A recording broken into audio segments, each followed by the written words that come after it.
And welcome back into a brand new episode of Tribal Council Chat. As always, we're your hosts. My name is Bruce Heller. My name's Brett Parnell. And let's dive in. Do you want to tell the people what we have this episode? Bruce says he's fixed his internet from the last episode, and now it's mine that acted up for the first 2 seconds. Yeah, we just like we did a week and a bit ago. We're gonna do the next 3 episodes, so 4 through 6 of Australia versus the world. We're Yeah, getting, down to it. From what I've gathered, I hear like this is the last week before the finale. that's crazy. It is. I don't know how they do a 15-day season. 26 days seems too short. The season has been amazing, but Jeff, don't get any ideas. No, Jeff, get ideas. Do it like whole players from every version of it in our arena. Sure, that'll be fine, but don't get an idea of a Making American Survivor 15 days, is my point. Oh, he won't. I don't. But yes. Do this in our arena, though. Yeah. Though, here's what I want, and let me see what you think. I'm fine with doing this in our arena, but right now, if it's going to be America versus the world, get Genevieve and Marianne on the World Tribe. I mean, Even though they were on American Survivor, they're international players. I feel like America versus the world is like American Survivor versus the World Survivor. No, I feel it's the United States versus everything else. Okay, so what if Nina Twine would have been on Australia versus the world? What? I would be fine with putting Nina on the United States tribe. Well, Just that hurts my argument. I I thought I know. was gonna trap you. But I'm saying just make it a bit interesting. Have those kind of cross tribal relationships where you could have us say Rachel and Genevieve on opposite tribes of a so-called international season. I feel like I feel like what I do is just base it off of what show they played on. So the Uh, people that played on American Survivor would be on our tribe, technically. well, you guys know where I'm going with this. This will end up being a social media poll at some point this week. Yes. And don't I forget then feel you could say that Russell Hantz played on Australian Survivor for he 15 played minutes. here 3 times first though. I know. I'm just But saying. don't forget the country of Quebec also has survivors. So The it's called PQ for short, Province du Québec. I'm not even gonna try to say that. I just wanted to see how you'd react if I called Quebec a country. A province is the equivalent to a U.S. state. I know, I didn't mean it literally. I was just I trying to know. get a reaction. I'm gonna just go back to calling it the Republic of Texas for the rest of the episode. That's fair. From what you told me, they sound a lot alike. Texas actually was its own country at one point. That's my point. So, uh, all right. I don't know if you've ever seen the show Pawn Stars, but I went to the shop in Vegas and they actually had paper currency labeled Republic of Texas. That's awesome. Yeah, back before Texas was a U.S. state. I feel like part of Texas still thinks they're their own country based on I would agree, and I think California is probably the same. No, we just want them to be. I do at least. Not me. You guys can Anyway, back on topic before we cross the grounds into a political podcast. before I make California mad at me. Yeah, it is the most common state to play Survivor after all. Well, because there's so many people there. That makes sense. Yeah, no, it's just thanks to the Survivor Fiji cast. Oh, And I mean the actual Survivor Fiji, not all the 33 in the past. 48 had a lot of Californians also. That's true.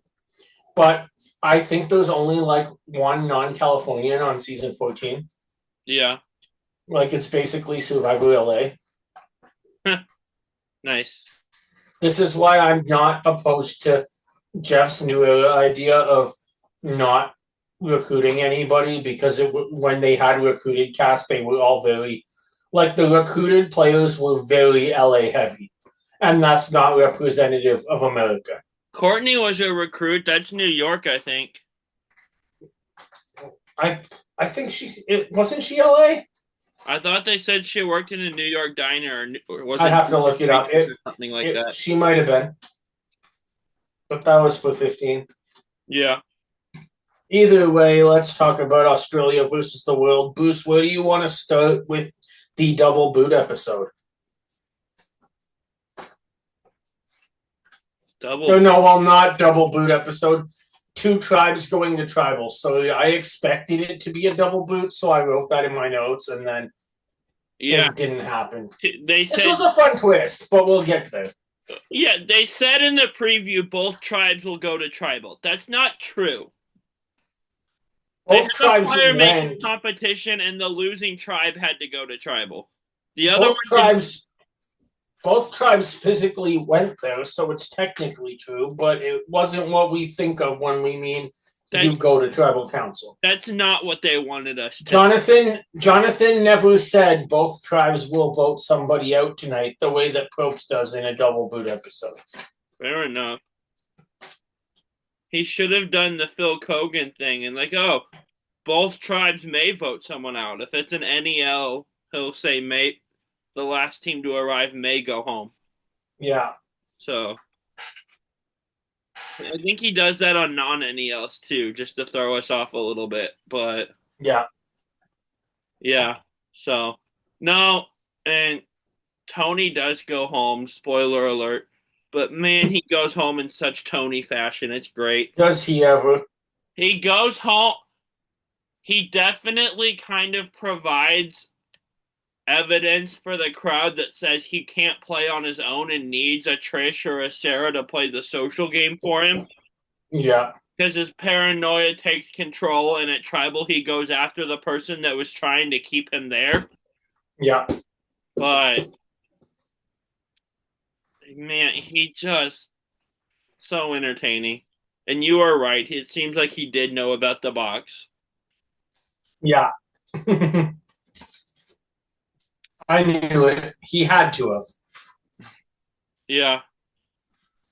It was just too blatantly obvious. They edited it really weirdly is why. Oh, they did. And Australia kind of does that. Australia kind of has weird editing sometimes. Yeah, you're right. But going back to the beginning of this episode, we first see George has gone home and the Australian tribe is kind of defeated. But then we get to a point where, like we say, Jonathan deceives us, but there's not really a tribal immunity challenge. It's an individual immunity challenge for each tribe to have one immunity necklace. Yes. And we're doing an endurance challenge. Yeah. This was fun to see, especially in a season with the Queen of Endurance challenges. Yeah, it was. But in contrast with that, Parvati has some new competition. Because not only is she good at endurance challenges and really uses her yoga skills well, but Kass is giving her a good run for her money, and I think barely anybody has seen Kass play before, so that's fun. Yeah. Kass has been really good so far. Yeah, absolutely. To the point that Sarah wins the Australian immunity necklace. But in order for Parvati to win it, she and Kass enter a bit of a negotiation. Yeah. This was fun. It was. What was it again? Just so the audience knows. That Parvati claims that by Kass dropping out and letting her win, the next time she says the next time that they have an endurance challenge, she'll drop out and let Kass win. That doesn't seem to have played itself out, so I don't know if maybe it was edited out, but that Kass didn't feel it was necessary for her and maybe let Parvati keep playing, or whether Parvati didn't upkeep her end of the bargain. Again, I have a feeling that, well, we'll get to it in a bit when we get to the later episode, but I have a feeling that this episode could be revisited at some point. Yeah. I mean, because it wasn't clear as to why Parvati was still in the strength challenge. Yeah. It feels very much, that deal at the time felt very much like the Jason Siska. Like, Yeah. if you drop out, we won't vote you out, and then he goes home because he dropped out. When I watched... Like, those deals sound great, but there's no way to guarantee the other person keeps up their end. That's it. But they didn't show any, like, request even from Kass to keep up her end. So, It was odd. But when I watched it, I said, this is brilliant play from Parvati. She's going to... And at this point, keep in mind, Tony is still in the game, so I wasn't... I don't know about you, but I wasn't completely given up on the fact that maybe there might be an American Legends alliance going on here that could at least be put back into place if it helped their games. And I said, this is brilliant from Parvati. She's going to win immunity and vote Kass out tonight. Yeah, I was thinking that there should be an American alliance, not because I want to see it, which I did, but because the international people have an international alliance and are pushing hard to send one of the 3 Americans home. Yeah. So, and they got one this episode, so. Yeah. But then after that challenge, we see the 4 girls come together from the World Tribe and have to decide whether they're going to vote out Tony or Tommy. And this is where I thought, hey, maybe an American alliance will rekindle, as Suri and Parv absolutely want to vote out Tony. Want to vote out Tommy, but Kass and Lisa want to vote Tony out. Yeah. What did you think here? I was hoping that Parv and Suri would get their way and send Tommy home. And if it wouldn't have been for Tony letting paranoia take over his mind at Tribal, I feel like Tommy probably does go home. Yeah, I'd agree. I think Tony really, and I mean, we'll get into Tribal. I know we're going pretty quickly, but that's what's going to happen in this season where we have 3 episodes to talk about in one episode, and we don't want to be here until 2 o'clock in the morning. Correct. At least I don't want to be here till 2 o'clock in the morning. I don't know about you. Yeah. But, and the audience certainly doesn't want to listen for 6 hours. But, I think that was potentially going to happen, in that even I could have seen a situation where maybe Tribal would have went live and Parv and Suri could have pulled at least Tony on side to force a draw of rocks, which doesn't hurt Parv whatsoever because she's wearing the immunity necklace. And if you're Suri, you're going, hey, if Tony gets votes, yes, I have to draw rocks, but I have to draw rocks against 3 world people. So therefore, it's a 75% chance that I win. Yeah. Which is very good odds when it comes to having to draw rocks. Not only that it's a 75% chance for Suri to stay in the game, but it's a 75% chance for her alliance to come out with the majority. Effectively, Suri has the majority, no matter what happens. She can work her way into any group here. In contrast, if you're Kass, if you're Lisa, if you're Tommy, you're going, oh no, rocks could completely mess us up. But before that can even have any possibility of happening, we get Game Changers Tony. Yeah. Game Changers Tony has returned. He alternates Survivor between being amazing and being terrible, but hilarious. I don't know if you're going to get the joke or not. I hope you do. I'm sure there's people out in the audience that will do. But I am now going to nickname Tony the French national team at the World Cup. because that is exactly what happens. They'll win it one year and they'll go out in the group stage where the players are infighting in their dressing room the next 4 years later. Yeah. And it's always... Pardon? They won it in like 2018. They did. But it's like in 1998, France won it in their own country, and then 4 years later in Korea and Japan, they lost the World Cup game 8-0. Wow. That's an insane soccer sport. Yeah. That's so wild.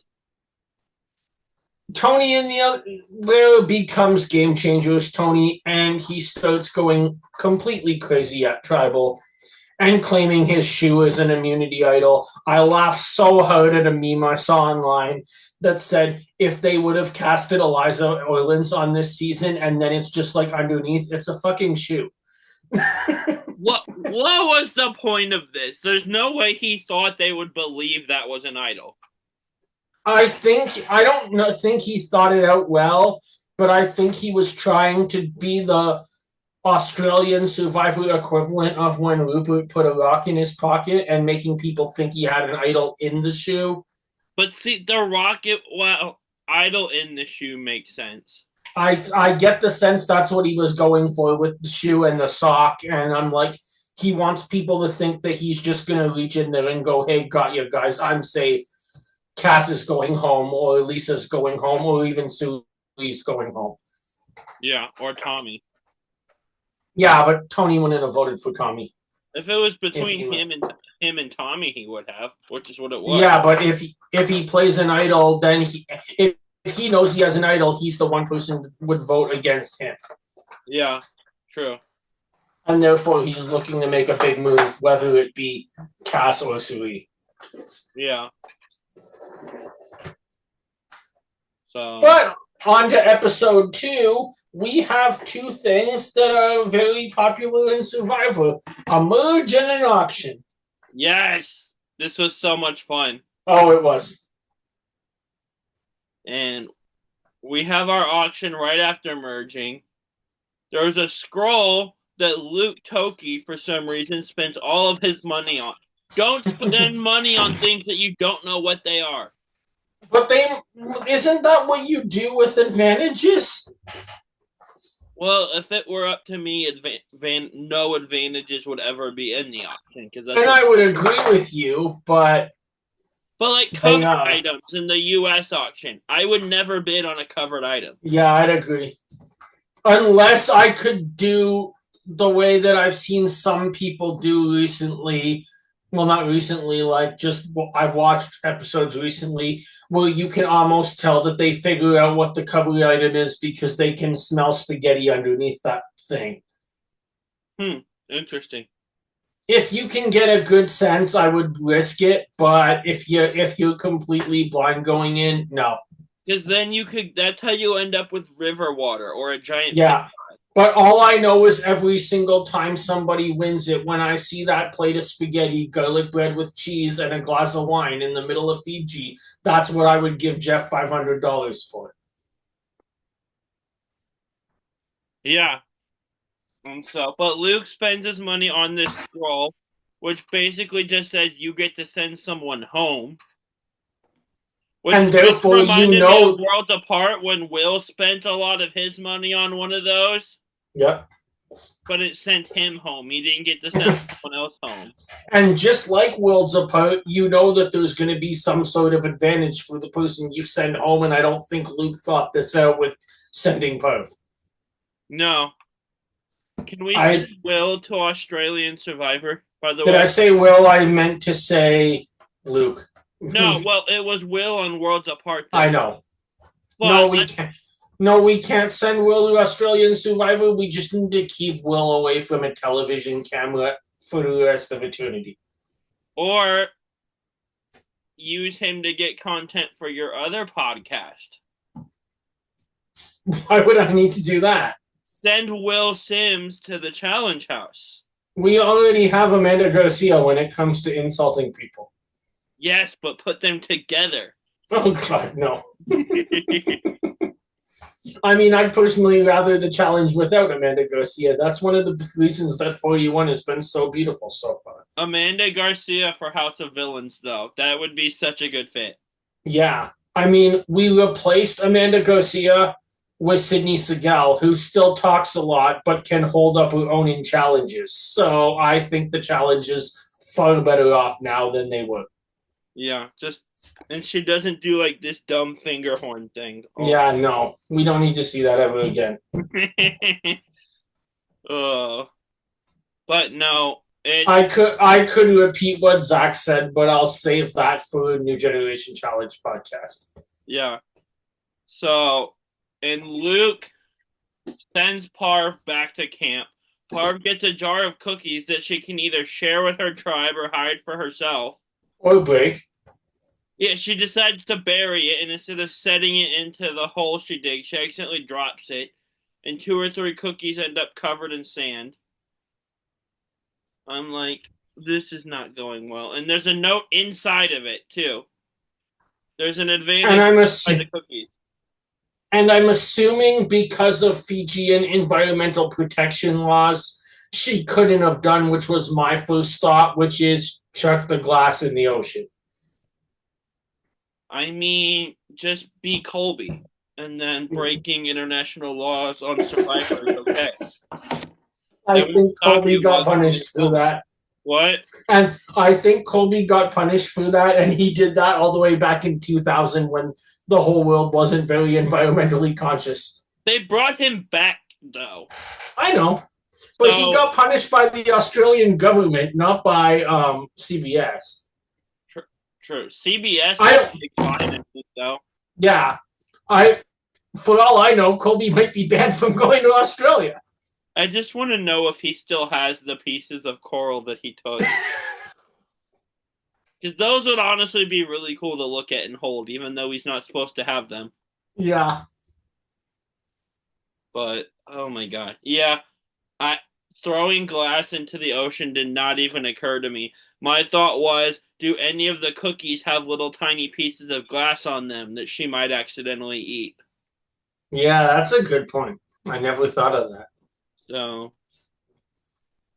and then we just get this really sad image of cookies covered in sand. That was sad. So, what other notes do we have from the auction itself?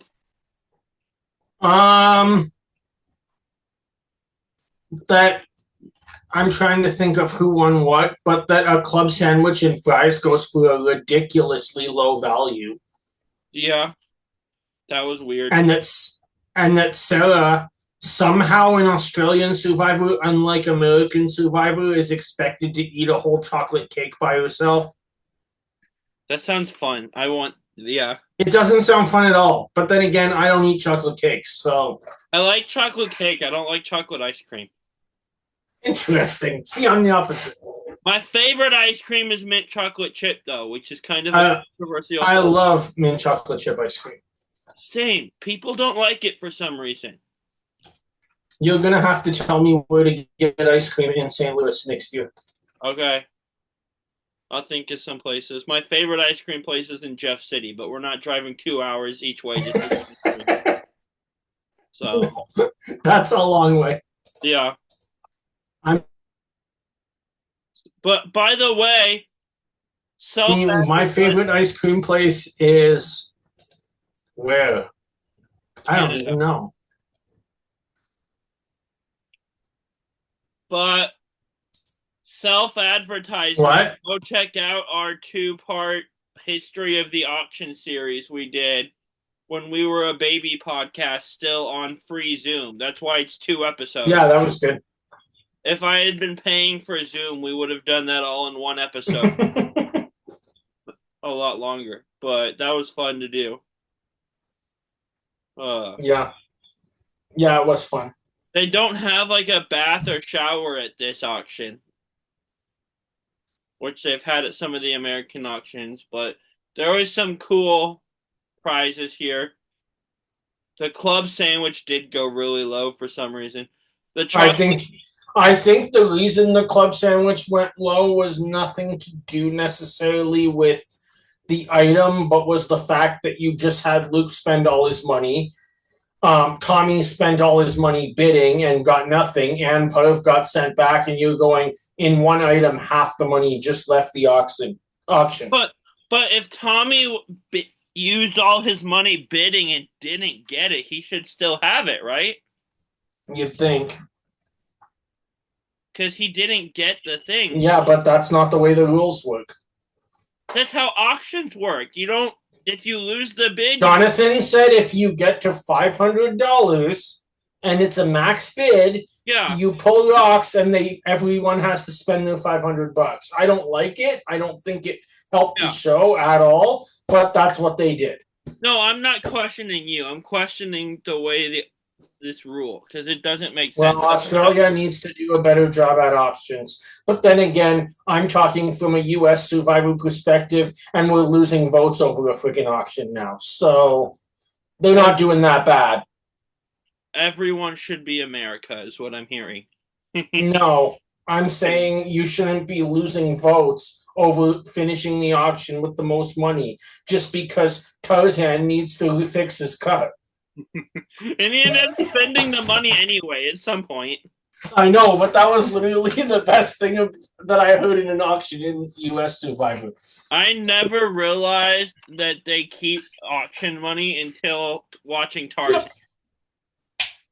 And I realized I've seen a bunch of auctions by the time I watched One World because I heard One World was bad. So, well, One World is just the auction's not bad. The season is just bad. But the season itself is bad, so I didn't watch it for a while. Fair. It's definitely in my bottom tier seasons. I think, despite what we talked about earlier in the week with Phil, I might have One World lower than 41. Yeah. I think 41's in my bottom 5 or 6, but it's not my lowest, the way that Phil said his was. Your bottom two are Fiji and Nicaragua, aren't they? That's right. And I think One World would be right after those two. And you, as well as probably the audience, know what my least favorite season is. So, I don't know. I can't remember. Thailand. Oh, yeah. See, that's the thing. Everyone hates that season, and I get it, because it's just bad, and the cast is horrible. The cast is horrible. The Tendingandia situation ages horribly. But Team Action was weird and fun, and the team lost an entire boat. So it has some funny moments. The only reason that I don't rank Thailand as low as most people is just because I love Thailand itself, and that location will always be special to me, and they've never done it again. It's a cool location, but why is this the cast you brought there? Why did it have to be this? I mean, I've heard some conspiracy theories, but I'll tell you when we're off air. Yeah, it's a great location, but the season going the way it does, where the final two are Brian Heidick and Clay Jordan. Yeah. To watch. I mean, it would have been if Clay, rest in peace, Clay. I don't want to speak ill of the dead or whatever. So don't get upset. If Sukjai would have won out, that would have been more. It would be a much higher rated season if you could have got even if they weren't great Survivor players, Thailand could have been a precursor to Gabon if we could have had Rob Zabotnik, Aaron Collins, and Sheehan going all the way to the end together. Yeah, and I will say this too. Thailand wouldn't be as bad for me if Sheehan had gone deeper, but the fake merge that got her in trouble is not production's fault. If you watch the clip back, Probst never said the word merge. Exactly. I agree. So she shot herself in the foot and made it clear that she was flipping on her own tribe. That's right. Then they go to tribal and send her home. But the fake merge is not production's fault. As stupid as it is. You're completely correct. I think they did that wanting the castaways to think what they thought, though. Oh, yeah, absolutely. No question. But, yeah. So Tony goes home with a shoe around his neck. We go to the next episode. We're auctioning. We're merging. Parvati breaks the cookie jar and has to eat the rest of the cookies, I Yeah. believe. But then when we get back, we see some discussion on how they want to go because the Australians, in Luke's case, Luke wants to have the 5 Australians stay loyal together till the end of the game. But Shawnee isn't quite sure and feels that Sarah might be a threat to her. She feels loyal to Kirby, but not to the Australians as a whole. Yeah, for sure. Which is interesting. In contrast, the other side, because we have the split between the Americans and the internationals, can't really focus the same way. They have to reach out and see where there might be some numbers with the Aussies. I think the structure of the season does give. I'm not saying an Australian is 100% going to win. I think, say, Shawnee has a good chance to win. I think Luke has a chance to win. But I think it does give all the Australians an advantage compared to the other players. Well, you would think, but we've had 2 merge episodes and seen 2 Australians go home. I know, but that's the Australians' own fault. Yeah, but where I'm going is the Australians and the world had even numbers at merge, and Australia has lost 2 people, so they have. What I'm gonna put this down to, and I think you'll know where I'm coming from here, but we know Australian Survivor is very unpredictable and twist heavy, and this season tends to be a bit less like that because it's only 15 days, I'm assuming. But I assume for the Australian players, when they play their version of Survivor, that they're very much focused on, we don't even know if we vote someone out, if they're actually going to be voted out. And therefore, get in a situation where there's solely the Australians, more so than the Americans or the internationals, seem to be focused on playing a completely individual game. Yeah. It's like right now I do see like Parv and Suri and Kass are to an extent all playing for each other and with each other. I don't think there's really even a duo within the Australian tribe. We see when they hit the merge, even though they have the numbers, Kirby considers her biggest threat to be Sarah, and Shawnee considers it to be Sarah, and Sarah thinks her biggest threat is Kirby, and it's going, even though they're so-called an alliance together. Yeah. And we saw the way that George and David played before, and I mean, they're probably the 2 most iconic males of that franchise. Yeah. And that meant nothing. They both got voted out pre-merge. So. And Luke's probably the 3rd most iconic male in the franchise. Yeah, so that's a good point. It's, yeah, they brought their heavy hitters for sure. I mean, you could say that about pretty much all the seasons, all the shows in this.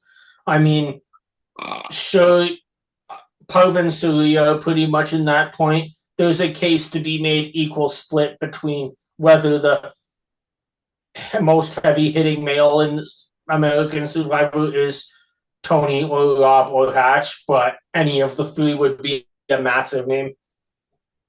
Yeah, I don't know that I'd put Hatch on the same level as the other 2. Oh, Hatch is on my Mount Rushmore. Yeah. I know that's controversial, but that's just my pick. For women, I don't think if you're pulling any name you can. And again, I want to preface this. I feel like I come off as not liking Cerise sometimes. Yeah. Cerise not Parv's number 1, number 2. The other person, number 1, the top 2 women, is not Cerise. No, but that person has played Australian Survivor before, so yeah, the chance of her coming to this one was pretty Sandra low. played here 4 times before only playing there once. So I know. We get to claim her. But I just don't think that they would have wanted a Sandra or a Russell playing on this season. Yeah. They wanted to bring in new names. Yeah. Rob would have been fun, but I don't see him ever playing Survivor again. No. Julie Chen invited him to come play Big Brother at some point. I would love to see that. Oh, I think he'd go home pretty quickly, but it'd be fun to watch. I think he would go home quickly if it was just Rob with a bunch of newbies. But the way that what's his name, the guy from the Traders, the host, the Big Brother Friday show. Oh, Derek. Yeah, the way that Derek almost let it off when Rob was talking to him and Julie made me think that the idea they might have is a Big Brother that's half Survivor and half Big Brother players. Supposedly, And therefore, supposedly there's a celebrity Big Brother coming up. there is. But therefore, I don't know if Rob would go. Let's say hypothetically that Rob is playing Big Brother on a tribe that consists of eight, not a tribe, because I mean that game's all individual, but is in a house with 8 other Survivor players. I think he's got a shot, and 8 Big Brother legends. Yeah. If Rob's playing with, let's say, Rich, Michelle, some Big Brother people that he's talked about, like Janelle playing before, then I don't think Kylan could come back for something like that. I don't think that those type of names are looking at Robin going, okay, first boot. Whereas if he was walking into a whole cast of people who've never been on reality TV before, yeah, he's got to go. To play devil's advocate, not every Big Brother fan is a Survivor fan. It wouldn't be like putting him on a newbie season of Survivor. No, you're right. So they might not see him as the threat that they should. But I think they'd still see him as a threat on of just being experienced on TV and taking away the show. Yeah, but if they don't know who he is. Oh, they'll all still know who he is. But if they don't, well, he's done enough shows. You're right. That's it. But if you're applying for Big Brother, even if you don't watch Survivor, odds are you've seen him on the Traders. You know about the Robin Amber wedding. Somewhere across the line. The thing is, though, we're watching a season right now full of newbies with one of their own legends in the house, and they haven't even put her on the block yet. So I think I've talked myself out of being convinced that a House of Newbies would send Rob home first. Because they should have put her on the block, but Vince is an idiot. But that's a different story for Kyle's podcast. I don't know if I'd say Vince is an idiot. He's just very easily swayed. Fair. She should have been on the block 2 or 3 times now, but it's at this point I kind of want to see her make the end, but I also want to. She's going against people I like, other people I like, so I don't know what to do. Either way, Australian Big Brother. I mean, not that Survivor. Get George in the Big Brother house. But oh god, that would be hilarious. I'm texting that to Kyle when we're done recording. Yes. But or now. But yeah, this is just wild because Kirby and Sarah both see each other as their biggest threat, and like you guys are supposed to be number one. This is not good for you two or your alliances or tribes. But fast forward to the next episode, and Kirby seems to want to have an even bigger threat be her number one than Sarah. Because, spoiler alert, I mean, I guess we're at this point anyway. It's not that nothing really happens at Tribal, but Sarah goes home. Yeah. And she wasn't expecting it. And it was a 4-3-3 vote. I've got something about the vote numbers in this season I want to ask you right before we wrap up. Yeah. But going into the next episode, once Sarah's out, Kirby wants to work with Parv. This is so now she's gone from saying Sarah's a big threat to wanting to work with the greatest player ever. It seemed to borderline on being a bit of a flirtatious alliance, as if Natalie Bolton was here. I've seen a lot of people online say that she was into Parvati or had a crush on her. Yeah. And that is kind of the vibe you get. Definitely. But for a while we think that's going to work, but when we get into the challenge, and this is what I was getting to earlier, we have players having to hold two very heavy steel panels, one on each arm. And it's an endurance challenge that comes down to who else but Parvati against Kass. And there's no talk at all about, is Parv going to drop out? No. So I don't know if this was just poorly edited, or if Parv broke her deal, or if Kass said, Parv, you can stay in it. I'll use my end of the deal later, but which I know I've seen people say online, but that doesn't make a lot of sense to me, because if I'm Parv, I'm saying we made a deal for the next challenge. We didn't make a deal that you tell me to drop out at final immunity and now I'm screwed. Yeah. Next endurance challenge was the deal, wasn't it? Yeah, so I think it's finished. But I have, based on the preview, some predictions that I want to get your take on too. Also, we ran a challenge in episode 3 that you and our audience knows is my favorite Survivor challenge. Yeah. One of my two favorites, this and the survey one. But yeah, we found a second way to break last gasp, which was lightning, and then by the time the lightning is done, the water is too far over the grates to continue. So, yeah. Oh, I forgot to mention that they're getting in a different order, but yes, we did miss last gasp. Sorry about me skipping over that. This is a new, and again, this is another hole poked in my theory that last gasp should be used as final immunity. True. I never thought of that till now. I still think it would be a great challenge for final immunity. Saying I want to see, because last gasp is already anxiety inducing sometimes. I wanted to see it with the stakes of final immunity attached to it. And Kevin texted me, was like, oh, what if 43 happens again? I'm like, that's happened once and like 1,000 times they've ran it. I'm not concerned. But lightning, like I said, you just do it. Lightning happens a lot, so that might poke a better hole in my theory than what Kevin tried to poke. Though at the same time, this season is just so short that they don't have time for a weather-related delay. Yeah. Which isn't necessarily the case in other seasons. Yeah. But Jonathan ends up giving them a choice. You guys can either draw rocks for who wins immunity, and you all have to agree to it, or none of you get immunity. With the 4 people that were still... And this was perfect editing, because we see the fire challenge where he comments, oh, I hate drawing rocks. And then we see... we see the auction where he hates drawing rocks, and then the fire challenge, and Tommy's saying he can't get lucky drawing rocks in this one run of 3 episodes.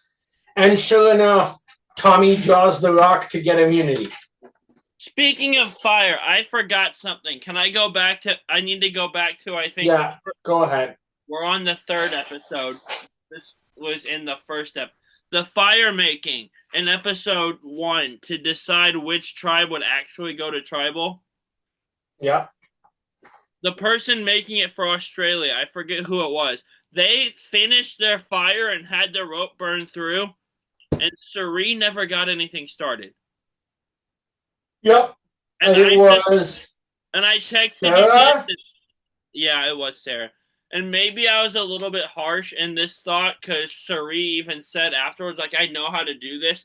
I'm watching this thinking, this is like your 5th time playing Survivor, because 50 hadn't happened yet. How do you not know how to fire? But that was surprising to me how big of a blowout that was. Yeah. But, yeah, back to episode 3. So who ends up pulling the... Tommy wins immunity. Tommy wins immunity, that's right. Yeah. So Tommy, after 2 failures at drawing rocks has third time the charm when it means the most. Yeah. So. And then at that point, so many names get thrown out. Yeah, again, so many names get thrown out.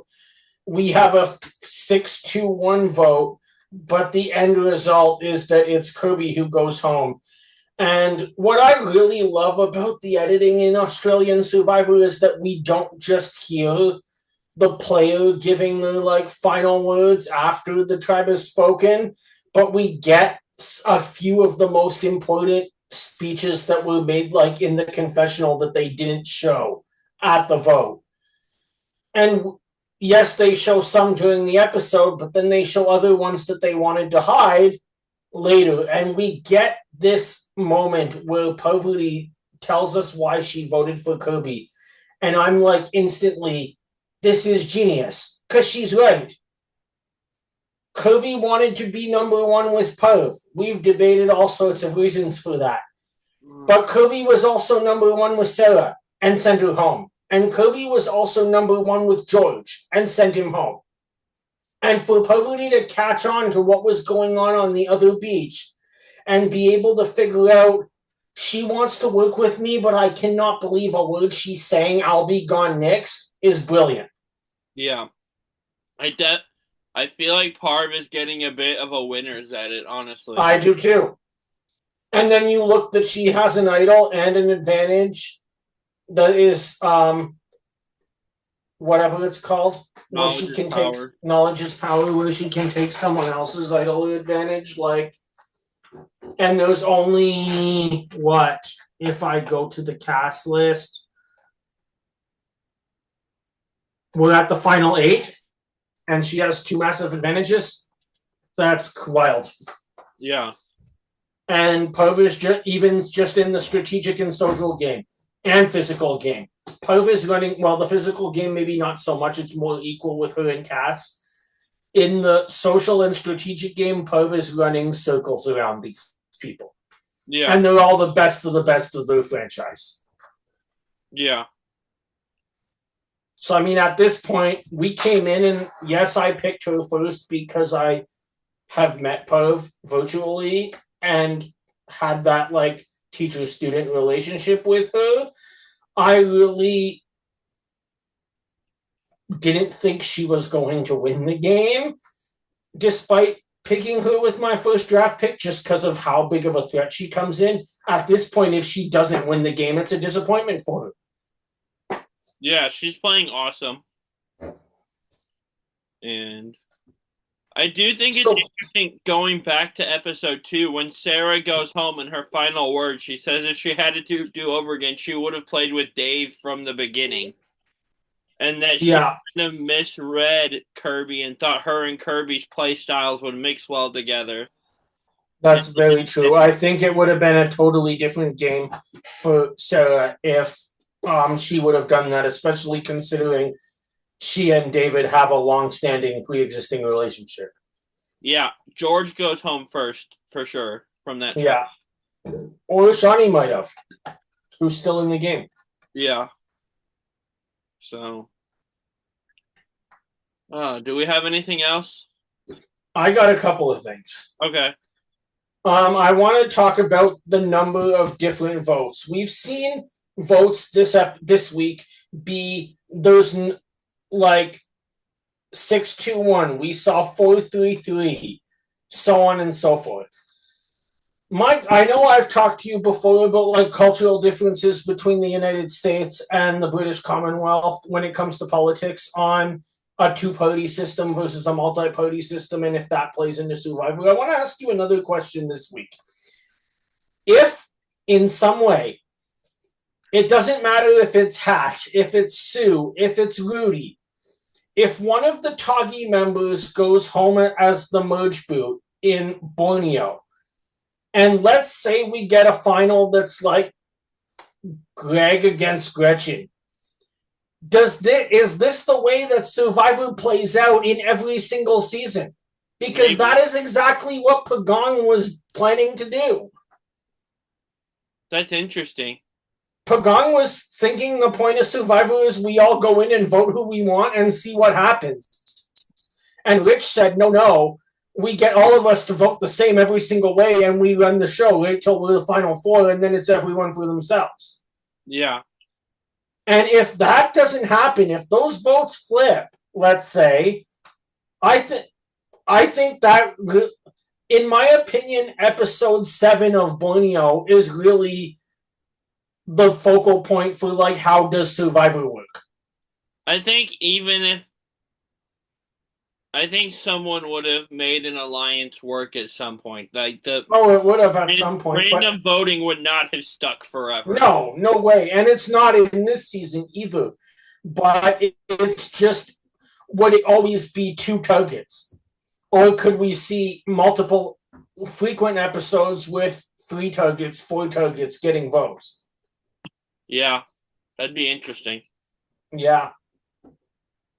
Personally, to me, and for the audience who hasn't heard me say this before, I really do think it's cultural and has to do a lot with politics and the way we're used to voting between the Australian game and the American game. In the United States, you effectively have 2 political parties and people vote for whichever one they think is the best or more likely the least bad in any election, be it in Australia or here in Canada or in Great Britain, both the Aussies and my mother country. We can at any given time have 5, 6, 7 political parties winning seats in elections. And therefore, people are used to the idea of voting for, the winner is going to get 31%, let's say. Yeah.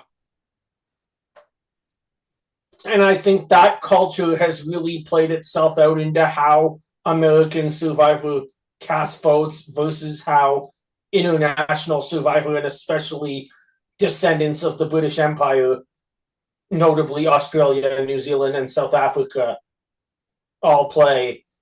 Not so much Quebec, because Quebec is a state that's based off of French traditions and French law, which I found hilarious in Tribal, while we're here to mention it, that Jonathan asked Kass, is it harder to lie in Survivor Australia than it was in Survivor Quebec, because Kass and Tommy are playing outside of their first language. And I know in the challenge, that's something that we see players struggle with quite often. Yeah, that's interesting, for sure. Yeah. Anything you want to talk about? I think we covered everything. All right, let's do our power rankings. Who's your number 1? I mean, I'm just going to say mine's Parv. Yeah, same. And it's by how many descriptions could I say to make a bigger gap between 1 and 2? I would have had Kirby at 2, but she's gone now. So yeah, Crew last week was our number 1, and I found that really fun. That I think because of Australian Survivor is 3 episodes a week and not 1 episode a week, you could very easily see our power rankings shifting a lot more than they do when we talk about US. Yeah. And I have one more thing now that I want to add after we do our rankings about the preview, but we'll finish our rankings first. Who's your number 2?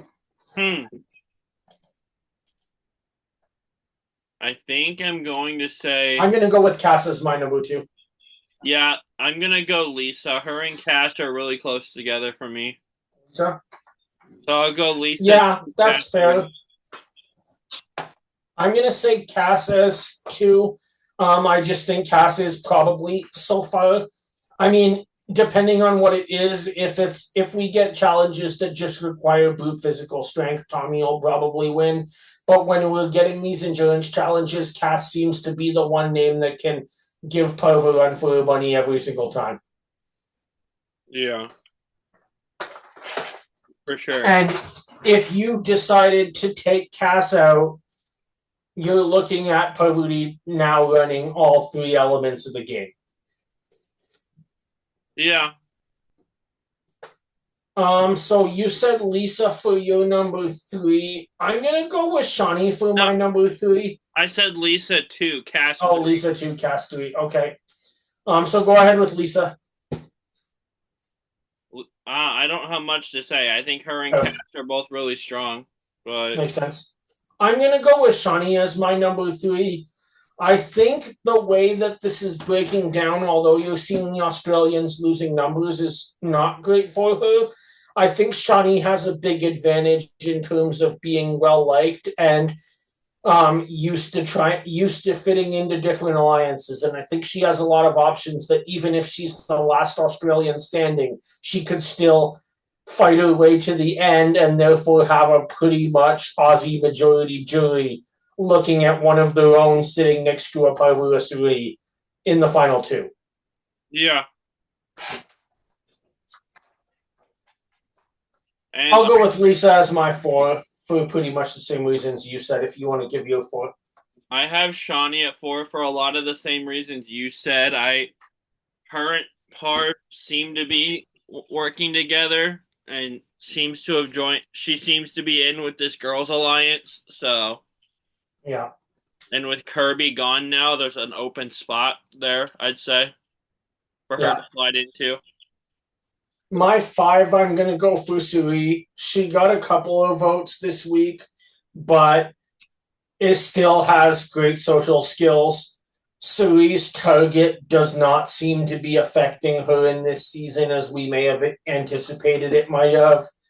Yeah. And I don't think there's really anybody that's saying, oh, look, we have to get rid of Sui because she's the greatest who never won the game. I don't really think people would care that much if she wins unless she stops them from winning themselves. Yeah. I have Suri next also. I just I think Parv is getting the winner's edit, but within the world tribe, the international outnumbers the Americans now, and that seems to be important to Lisa and Cass. So Yeah, true. Which is why I put Shawnee higher than some people would, because I think that if that's important to Lisa and Cass, I think Shawnee could be a vital ally for Sui and Parv. yeah, I agree. So that was our five. Next, I'm gonna go. That leaves us with Janine, Tommy, and Luke. I'm gonna go with Tommy here. I think he's just kind of a wild card at that spot. He can really do whatever he wants. He won immunity. Whether it was completed or not is irrelevant in last gasp, and is a player that has some options. Yeah, for sure. I've got Janine next, actually. She's got Mhm. Luke as an ally, and she might have Suri now after this last episode. Suri seems to have a trust in Janine, so Yeah. And with that, I'm going to go for Janine in seventh. Same sort of reasons. I thought she might be in a bit of trouble earlier, but she is working her way back. And that leaves me with Luke at the bottom. I'm going to get to why that is in just a second when I talk about the preview. yeah. I'm going Tommy here because I think next time he doesn't win immunity, he's the easy target to go home. But there's Yeah, also a good chance he does win immunity. So that's why I have him here and Luke last. But it's kind of a coin flip between those two.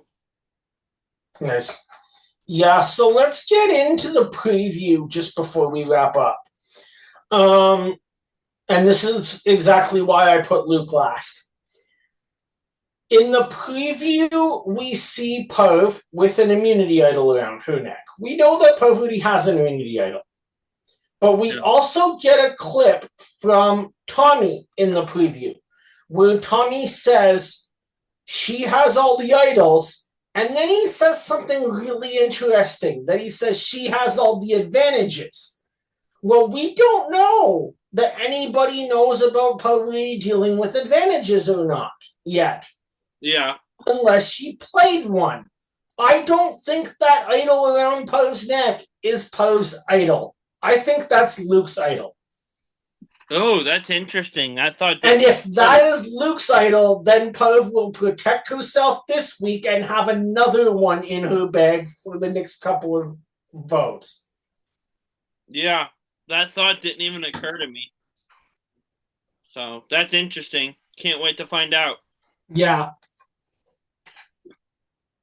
Cool. This was a fun episode. This was. So, Go ahead. no, you go ahead. I was just gonna say, make sure to listen to our episode also with Phil from Survivor Specialist talking about New Era winners. That was such a fun show to have Phil here for. I know you and I have learned a lot watching him, be it with Will, with Alexa, with Tag, with on doing Survivor podcasting, and have always looked up to their channel. So it was nice to have Phil join.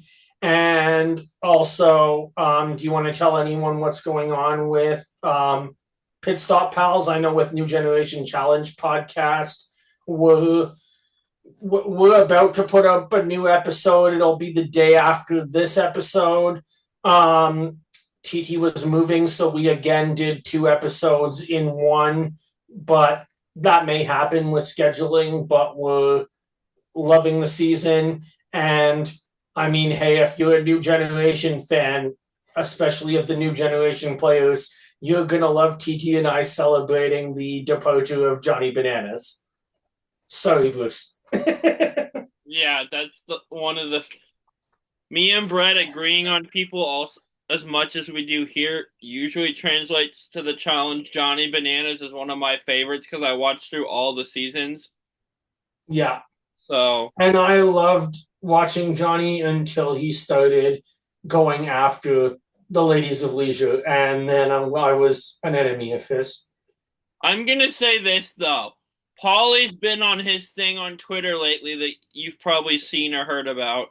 Of like, oh, the old school people need to hang it up or stay on All Stars. They don't have it anymore physically.